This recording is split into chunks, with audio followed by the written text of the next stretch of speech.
السلام علیکم ورحمۃ اللہ وبرکاتہ۔ وعلیکم السلام ورحمۃ اللہ وبرکاتہ۔ کیا حال ہے سمیہ صاحبہ؟ رات آپ نے میرے گھر آنے کا وعدہ کیا تھا، پھر کیوں نہیں آئی؟ الحمدللہ اچھی ہوں آسیہ بہن، اصل میں کل 26 جنوری کی تیاری میں لگ گئی تھی، اس لیے آنے کا خیال ہی نہیں رہا۔ اچھا چلو اب معافی کی طلبگار ہوں۔ تو اب اس وقت کیوٹی حلقہ کے اسراحہ پنچایت میں صرف لڑکیوں کے لیے میٹرک کے ساتھ مکمل عالمہ کورس کا واحد معیاری ادارہ معہد ام المومنین میمونہ للبنات اسراحہ میں کیسے آنا ہوا؟ تعجب ہے بہن، آپ کو اتنا بھی یاد نہیں کہ آج 26 جنوری ہے؟ کل ہی تو یوم جمہوریہ کے حوالے سے ناظم صاحب نے ایک لمبی تقریر کی تھی، پھر بھی آپ بھول گئی۔ اس وقت مدرسہ، اسکول، کالج، یونیورسٹی اور دیگر اداروں میں 26 جنوری کی اچھی خاصی چہل پہل ہوگی۔ ہر طرف جمہوریت کے ترانے گائے جا رہے ہوں گے، جمہوریت کے عنوان کی تقریریں پیش کی جا رہی ہوں گی، لہذا میں نے بھی ارادہ کیا ہے جمہوریت کے حوالے سے کچھ معلومات آپ تک پہنچا دوں۔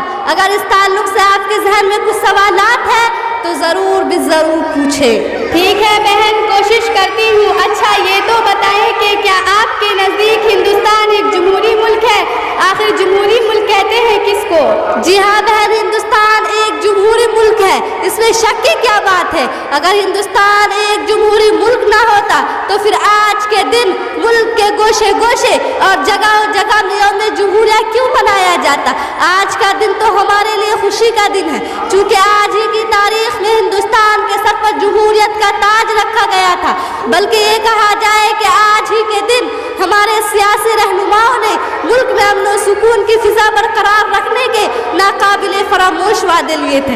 جمہوریت کا مطلب ہوتا ہے کہ بلا تفریق مذہب و ملت کے ہر شخص کو یکساں حقوق دیے جائے، ہر شخص کو اپنے اپنے مذہب پر عمل پیرا رہنے اور اس کی تبلیغ و اشاعت کا حق حاصل ہو۔ ذات پات یا مذہبی تفریق کی بنیاد پر امتیاز برتنا جمہوریت کے خلاف سمجھا جاتا ہے۔ تو کیا یہ تمام حقوق ہمیں حاصل نہیں ہے؟ بہرحال کیا آپ ایسے چند رہنماؤں کے نام بتلا سکتے ہیں جنہوں نے جمہوری نظام کے قیام میں حصہ لیا تھا؟ کیوں نہیں، اس کا سہرا لازمی طور پر حضرت مولانا حسین احمد مدنی، مولانا حفظ الرحمان سیوہاروی، مولانا ابوالکلام آزاد، جواہر لال نہرو اور محترم گاندھی جی وغیرہ کے سر جاتا ہے۔ بلکہ یہ کہا جائے کہ ان کی یہ کوشش ان کی صاف و شفاف ذہنیت کی آئینہ دار تھی۔ آپ کے بقول اگر جمہوری نظام کی اتنی ٹھوس بنیاد رکھی گئی تو پھر آخر آج اس طرح جانبداری سے کام کیوں لیا جا رہا ہے؟ آخر آج مسلمانوں کے ساتھ ناانصافی کیوں ہو رہی ہے؟ ان کے حقوق کیوں چھینے جا رہے ہیں؟ ان کو غیر ملکی کیوں کہا جا رہا ہے؟ ارباب اقتدار جمہوریت کے خلاف مسلمانوں کے ملی تشخص کو پامال کرنے کی کوشش میں کیوں لگے ہوئے ہیں؟ فرقہ وارانہ فسادات کا سہارا لے کر مسلمانوں کو نفسیاتی طور پر مجروح و مرعوب کیوں کیا جا رہا ہے؟ مدارس کے نصاب تعلیم پر حملہ کر کے نئی نسل کو ارتداد کے راستے پر ڈال دینے کی کوشش کیوں کی جا رہی ہے؟ کیا آپ کے نزدیک جمہوریت کا یہی مفہوم ہے؟ کیا آج آپ اسی کی خوشی میں معہد ام المومنین میمونہ للبنات اسراحہ میں یوم جمہوریہ منا رہے ہیں؟ آج آپ کا مستقبل خطرے میں ہے، مگر کیا آپ کو شرم نہیں آتی؟ میری بہن، جمہوریت کا یہ مفہوم تو کسی کے نزدیک بھی نہیں ہو سکتا۔ جمہوریت کا مطلب تو یہ ہے کہ ہر شخص کو مذہبی، لسانی، تہذیبی اور اظہار خیال کی آزادی حاصل ہو۔ ہندوستان کے سیاسی حالت پر ہر ایک کو کھل کر بولنے کا حق ملے، حکومت کے غیر اخلاقی و غیر قانونی عمل اور پیش قدمی پر ہر شہری کو گرفت کا حق حاصل ہو۔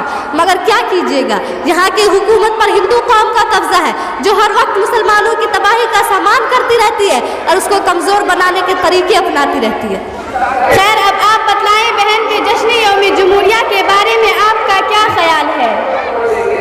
بہن آسیہ، واقعی آج کا دن ہمارے لیے کافی اہمیت کا حامل ہے۔ جشن یوم جمہوریہ ایک قومی تہوار ہے، لہذا اس میں ضرور شرکت کرنی چاہیے۔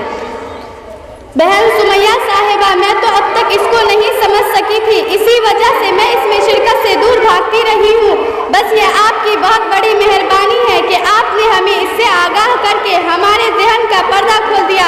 اب میں آئندہ اس طرح کی کوئی بھی معلوماتی تقریب نہیں چھوڑوں گی، بلکہ ضرور بھی ضرور شرکت کرنے کی کوشش کروں گی. والسلام علیکم ورحمۃ اللہ وبرکاتہ. وعلیکم السلام ورحمۃ اللہ وبرکاتہ.